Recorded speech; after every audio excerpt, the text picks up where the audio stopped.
Magandang umaga po sa lahat. Salamat po sa special number na ibinigahagi po sa ating mga kapatid. Nawa po na magpagamit po tayo sa ating Panginoon. Mahirap, nakakaba, pero sobrang po naman ang kagalakan pag tayo po ay nagpagamit sa Panginoon. Ito nga pong araw na ito, ang buwan ng topic po natin ay buwan ng pananalangin. Nung ibinigay po sa akin ito, kasi hindi po talaga may ang usapan namin ni Pastor. Ang usapan namin ni Pastor June. Kaya nung sinabi sa akin nung second week ng April, sabi ko, matagal pa. June. Okay. At the other week, sabi, Brother Hill, mali pala. May pala, first week. Ako, Diyos ko. Ay ko, Pastor, parang napakabilis naman. Pero ganun pa man po, sabi nga, tayo po ay sundalo ng Panginoon, laging handa. Pagkamas, andun po talaga yung agam-agam, baka kasi wala naman po tayong schooling na tinatawag po. Hindi kagaya ng talaga pong nag-aaral sa pagbabahagi ng Panginoon, anong salita ng Panginoon. Pero alam ko naman po na ang pangako ng Diyos na gagabayan tayo ng banal na Espiritu. So, tayo muna po ay manalangin. Panginoon, salamat po sa umagang ito at muli ako po ay nakatayo rito para magbigay po ng iyong mensahe. Naway ang banal na Espiritu mo po ang gumabay sa akin sa umagang ito. Panginoon, marami pong salamat sa kalakasan at patuloy mong binibigay sa akin at sa aking pamilya. At sa aking mga kapatiran dito sa Shepherd Church. Naway, ikaw lang po ang maitaas at maparangalan sa oras na ito. Sa iyo po ang kapurihan sa pangalan ni Jesus. Amen. So nga po na ang pananalangin ay isang sandata para sa ating katatagan ng ating pananampalataya. At patuloy na paggabay ng ating Panginoon sa ating araw-araw na pamilya. Sabi nga po ng binasa ng scripture sa Luke 11:1-13, ang title po, pinamagat akong The Power of Jesus is Prayer. Sabi po dito sa Luke 1, sa English po, it happened that while Jesus was praying in a certain place, after he has finished, one of his disciples said to him, Lord, teach us to pray, just as John also taught his disciples. Dito po makikita natin na nakikita ng mga disipulo na ang Panginoon ay laging nananalangin. Sa loob ng 3 taon pong nagministeryo ang Panginoon, sa kasama niya ang mga disipulo, lagi po siyang nananalangin. Sa madaling araw, nawawala, pupunta sa isang lugar para manalangin. Yun po talaga ang kanyang pagkatao. Siya po talaga ay mapanangalanginan. Kaya tinatawag po siyang parang master. Kasi bihasa po siya sa panalangin. Kaya yun po ang naisip ng mga disipulo. Sabi niya, Lord, teach us how to pray. Kaya naman po, kagaya natin bilang mga mananampalataya, tumanggap sa Panginoon sa Kristo, siguro naman po tayo po ay laging nananalangin o marunong manalangin. Amen po ba? Amen. Tutusin po talaga, mahirap po manalangin. Yung manalangin ka ng 30 minutes, siguro mahirap po yun. 5 minutes lang, minsan nga, hirap pa eh. Pero yung ang Panginoon sa Kristo po talaga kung manalangin, talagang kaimtim siya manalangin. Kung Kung halos kalahating araw siguro kaya niya manalangin. Ano? Dahil alam niya po yung benefits ng pananalangin. Talagang andun po yung katugunan ng panalangin. Kaya yun po ang nakita ang pagkatao ng Panginoong Hesus ng mga disipulo na siya po ay master of prayer. Kaya doon po siya doon sila nagpaturo ng panalangin. Dito po sa Luke chapter 2 verse 4, ganito daw po ang panalangin, sabi niya. And he said to them, when you pray, say, Father, hallowed be your name, your kingdom come. Give us each day our daily bread, and forgive us our sins, for we ourselves also forgive everyone who is in debt to us, and lead us not into temptation. Dito po, meron po tayong puntos na dependent cure for struggling. Ano po yung dependent? Doon po tayo nakasandal sa ating Panginoon, sa ating Ama. Sabi niya, Father, no? Yung isa pa lang ng kanyang sentence, Father na kaagad. No? Kaya dito po, dependence, cure for struggling, God as a Father. No?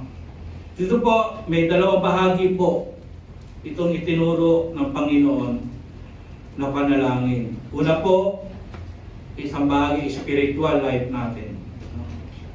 Ano po ba itong mga spiritual life natin? Ito po yung ating kaligtasan, ating pag tayo po may kalungkutan, andun po ang kaaliwan ng Panginoon. No? Pakikipaglaban sa spiritual, napakahirap po sa ating mananampalataya yun. Minsan doon po tayo naliligwak, no? Tsaka yung ating emotional, no? Minsan, nalalaglag yung ating bunga pag tayo po'y galit na galit, no? Pero andun po ang dapat nating i-depende o ipagtiwala sa Panginoon. Dahil doon po tayo nag-i-struggle, di ba? Sa mga bagay na yun. Kaya kailangan po na tunay na tayo po ay nakasandal o nagdidepende sa ating Ama sa langit. Sabi nga ng Ephesians 6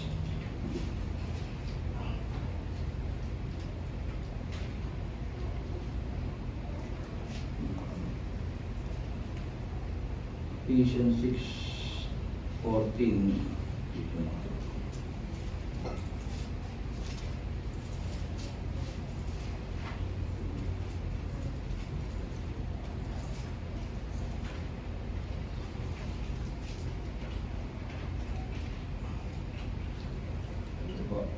Sabi po dito sa Ephesians 6:14-17, stand firm therefore, having girded your loins with truth, and having put on the breastplate of righteousness, and having shod your feet with the preparation of the gospel of peace. In addition to all, taking up the shield of faith, with which you will be able to extinguish all the flame arrows of the evil ones, and take the helmet of salvation and the sword of Spirit, which the word of God. Tunay nga po na binigay na sa atin, no, ang lahat ng gagamitin natin para tayo po ay makipaglaban sa ating spiritual day of life. No? Hindi po tayo pinabayaan ng Ama. Ibinigay po sa atin lahat ito.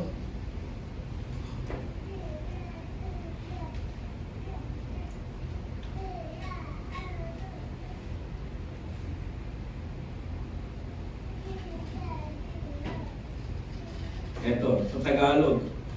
Kaya't maging handa kayo. Ibigkis sa inyong baywang ang sintron ng katotohanan. No? Isuot sa dibdib ng baluti ng katwiran. Isuot ninyo ang sandalyas ng pagiging handa sa pangangaral ng magandang balita ng kapayapaan. Lagi ninyong gawing panangga ang pananampalataya. Pakaganda po, na siyang papatay sa lahat ng nagliliyab na palaso ng Diablo. Isuot ninyo ang helmet ng kaligtasan at gamitin ang tabak ng Espiritu na walang iba kundi ang salita ng Diyos. Ang lahat ng ito'y gawin ninyo na may panalangin at pagsamo. Hindi na po natin dapat mag-struggle about our spiritual life. Kasi andun po tayo nakadepende sa Ama at ibinigay na po ng Ama. Dito po sa Ephesians 6:14-17. Ang lahat natin kailangan. Kaya lang minsan po, nakakalimutan natin na meron pala sa ating ipinagkaloob ang Ama. Na hindi natin naiisip na andun kumpleto na. Hindi na natin kailangan pang mag-struggle, mangamba, dahil ibinigay na po ng ating Panginoon sa atin. Ang pangalawa po, yung ating physical life. Dito po sa Dependent Cure for Struggling God as a Father, andun po yung ating physical life. Ano po ba yun? Alam naman natin na kailangan po natin ng ating katawan, ang pagkain, ang gagamitin, ang trabaho para tayo ay may panggastos sa ating pamilya, meron tayong konting kabuhayan, Yun po ang sinasabi sa prayer na ibinigay na rin ng Ama sa atin. Kaya sabi nga, bakit tayo mag-struggle? Bakit tayo mababalisa kung tayo po ay nakasandal o nakadepende sa ating Ama sa langit? Sabi ng Matthew 6:25-26, kaya sinasabi ko sa inyo, huwag kayong mabalisa tungkol sa inyong kakainin, sa inyong iinumin, upang kayo'y mabuhay, o kaya'y tungkol sa susuotin ng inyong katawan. Hindi ba't ang buhay ay higit na mahalaga kaysa pagkain ng katawan, kaysa damit? Minsan masdan ninyo ang mga ibon. Hindi sila nagtatanim ni umaaniman, kaya nagtitipon sa kamalig. Ngunit pinapakain sila ng inyong Ama na nasa langit. Hindi ba higit kayong mahalaga sa mga ibon? Tunay nga po na kung ating bubulahin po na lahat naman po talaga pinagkakaloob ng Ama sa atin. Yun lang nga pong minsan nakakalimutan natin talaga, nag-struggle tayo, nawawala tayo sa Panginoon. Pero kung isipin po natin, lahat naman po ay pinagkakaloob sa atin ng ating Panginoon. Kaya yung struggle po natin, idepende po natin yan sa ating Ama na sa langit. Wala na po tayong kailangan, kundi yung faith po talaga natin, talagang kailangan natin na patatagin, lalong palaguin ang ating pananampalataya. Kasi kung pag inisip natin talaga, lahat naman binibigay ni Lord. Wala naman po siyang hindi binigay. Pagkamat minsan, meron tayong gusto na hindi naman talaga nararapat sa atin. Tatampo tayo sa Panginoon. Pero pag naisip-isip natin, tama pala ang Panginoon. Hindi kabubuti ko to. Kasasama ko to. Pero ibinibigay po ng Panginoon talaga ang lahat ng ating pangangailangan. Dito po sa ating pangalawang puntos, Luke 11:5 and 8. Sabi po dito, then he said to them, suppose one of you has a friend, and thus to him at midnight, and say to him, friend, lend me 3 loaves, for a friend of mine has come to me from a journey, and I have nothing to set them before him. And from inside he answered and said, do not bother me. The Lord has already been shut. The door has already been shut, and my children and I are in bed. I cannot get up and give you anything. I tell you, even though he will not get up and give him anything because he is his friend, yet because of his persistence, he will get up and give him as much as he needs. Dito po, sabi nga, persistent cure for quitting. No, andun po yung patient. Dito naman po sa persistent cure for quitting, dito po, God as a friend. No? Tunay nga po na ang pag-aantay o ang hindi pag-aayaw, no, quitting, yun ay more patient po sa atin. Yun po ang malaki-laki ang pasensya rito.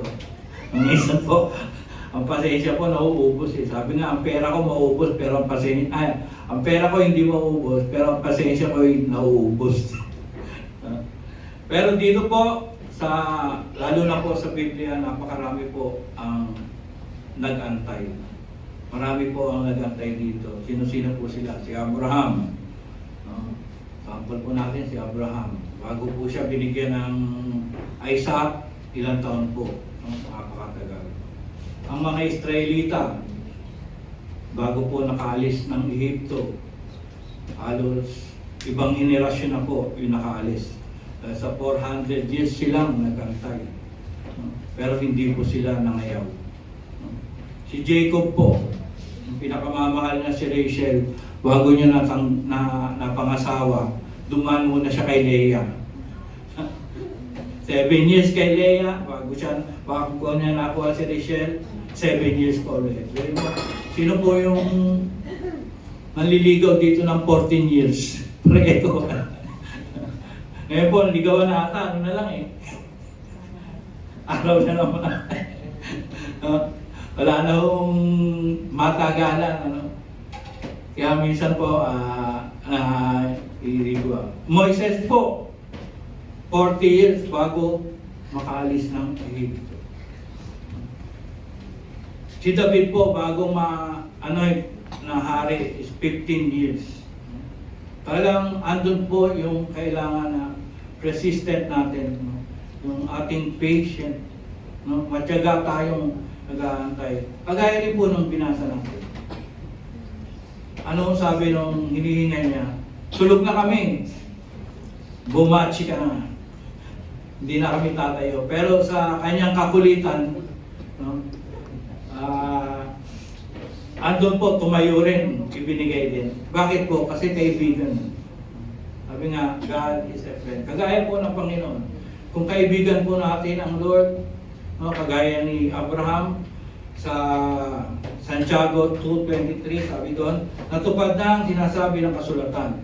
Si Abraham ay sumasampalataya sa Diyos at dahil dito, siya ay tinuturing ng Diyos bilang isang taong matuwid at tinawag siyang kaibigan ng Diyos.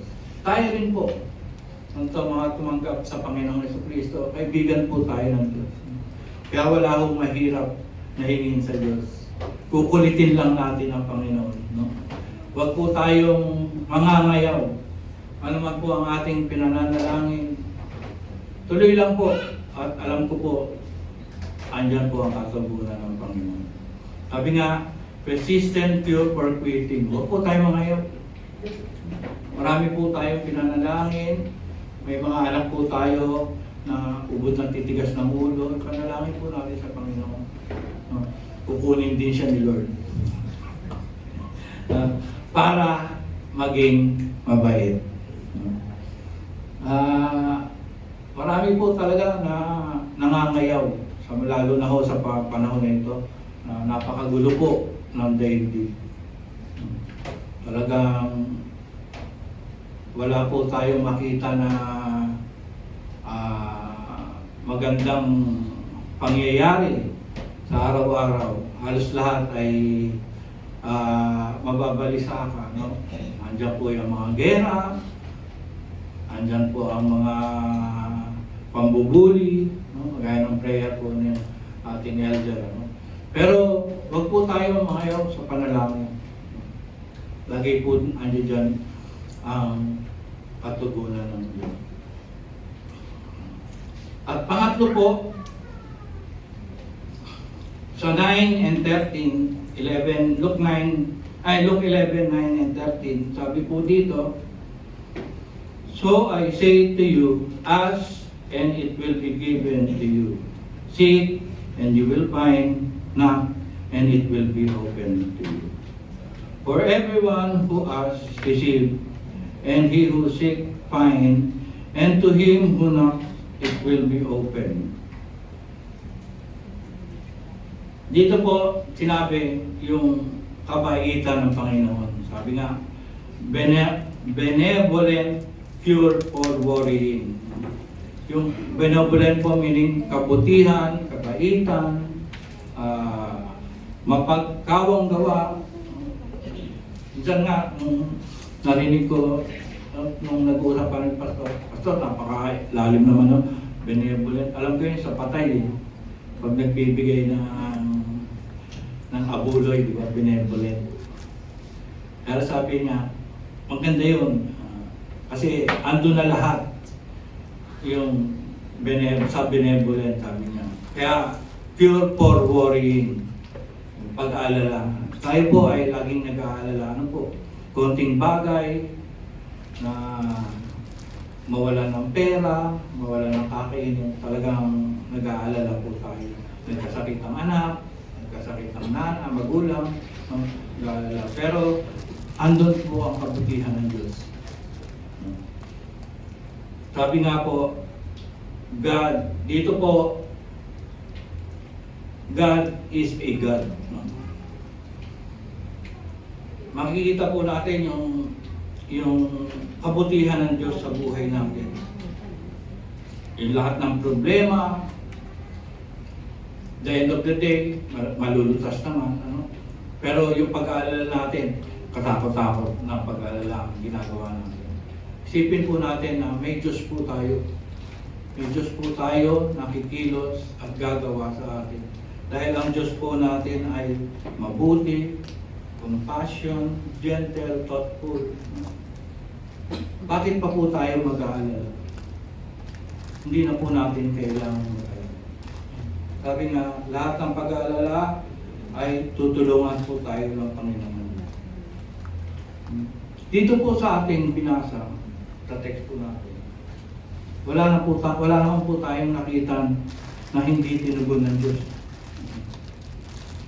Lahat po ng binasa natin, from 1 to 13, lahat po andun po ang katugunan ng Diyos.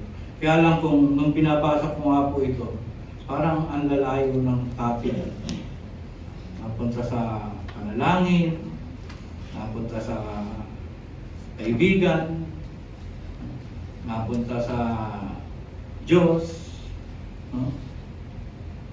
Pero pag binasa po natin ang kabuuan ng tekstong ito, tunay nga po na makikita natin, wala naman po na hindi ibinigay ang Panginoon sa atin. Lahat po ay ibinigay sa atin. Kaya nga po yung prayer na sabing ang sagot daw ng Panginoon ay yes, no, or wait. Sa akin po, lahat po yes. Bakit po? Pag yes, yes, di ba? Pag no, bakit no? Kasi hindi makakabuti sa iyo. DS din yun. Diba? Eh yung wait, yes pa rin ang huli nun, wait lang eh. Diba? Kaya sa akin po, pag pinagbubulay ko yung sagot ng Panginoon, lahat po yes. Wala pong hindi tutugunin ng Panginoon. Kasi kung makakasama naman talaga sa atin, pasalamat kayo sa Lord. Dahil hindi niya ipinigay. Kung pinaghihintay naman tayo, sabi nga, resistant, wait. Huwag tayong mag-alala, huwag tayong matakot dahil ibibigay din ng Diyos. Kaya ang panalangin po, totoong napakabisa po. Tama nga po ang hiling ng mga disipulo na magpaturo ng panalangin sa Panginoon sa Kristo dahil siya po ang master of prayer. Ating pong pagwawakas, basahin po natin ang Luke 11 to 13.